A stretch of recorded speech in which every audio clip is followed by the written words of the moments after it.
అన్నిటికంటే దారుణమైన అవినీతిని ఇదేం తెలుసునా, దారుణమైన మోసం ఏం తెలుసునా, దారుణమైన అన్యాయం ఏం తెలుసునా, మీ కొడుకు చేసినది. మీ కొడుకు చేసినది అట్లా కాదు. ఊళ్ళోళ్ళ సొమ్ముతో వ్యాపారం అనే జూదమన్నాడు నీ కొడుకు. ప్రజల సొమ్ముతో 20 సంవత్సరాల కిందట వ్యాపారం అనే జూదమన్నాడు.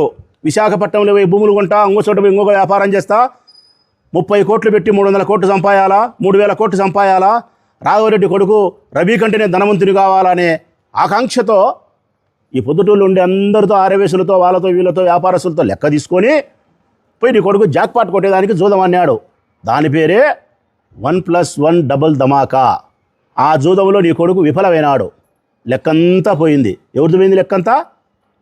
ప్రజలది పోయింది. ప్రజలారా, ప్రజలది పోయింది. పెద్ద ఆయన నీ కొడుకుది పోలే. మేము జూదం ఆడినామనుకో, మా పిల్లల ఈ తాలిబొట్లు గాజులు మాయిపోతాయి. నీ కొడుకు జూదం ఆడితే ఊళ్ళో లెక్కలు పోతాయి. నీ కొడుకు జూదంలో గెలిచినాడు అనుకో, వ్యాపారం అనే జూదం, జూదం అంటే మళ్ళీ క్లబ్ కాదు, వ్యాపారం అనే జూదంలో గెలిచినాడు అనుకో, 80 పైసలు నీ కొడుకు, 20 పైసలు 3 రూపాయలు వడ్డీతోనో, ఒకటికొకటి, లక్షకు లక్ష అని చెప్పి వాళ్ళకి కడతాడు. వస్తే నామాయ, పోతే నీమాయ, కనుక్కుంటే కొండయ్య, కనుక్కోకుంటే గచ్చకాయ. ఇదేనా నీ నీతి? అప్పులు కట్టినారా మీరు? నీ వెనకమడి నందం రామయ్య, నీ వెనకమడి చాలామంది ఆర్యవయసులు, చాలామంది మాల్సులు ఉండాయన పేర్లు చాలా చెప్పినామన్నా. వీళ్ళందరూ ఉండేదానికి కారణం ఏంటికి?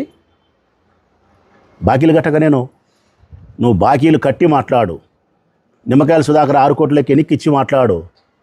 మిగతా హత్యలకు సంబంధించి బాపనాయన చంపిన దాని గురించి సమాధానం చెప్పి మాట్లాడు. నా మీద హత్యా ప్రయత్నం చేసిన దాని గురించి సమాధానం చెప్పి మాట్లాడు.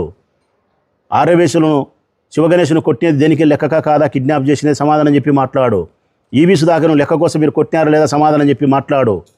పైప్ లైన్లో లెక్క తీసుకునేది నిజమా కాదా? 14-19లో పైప్ లైన్ వర్క్లో లెక్క కాదా అని చెప్పు.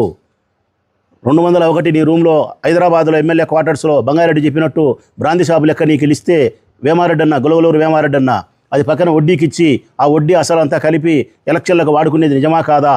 ఆనాడు నేనుండా నీతో. పత్తి గింజ మాటలు మళ్ళా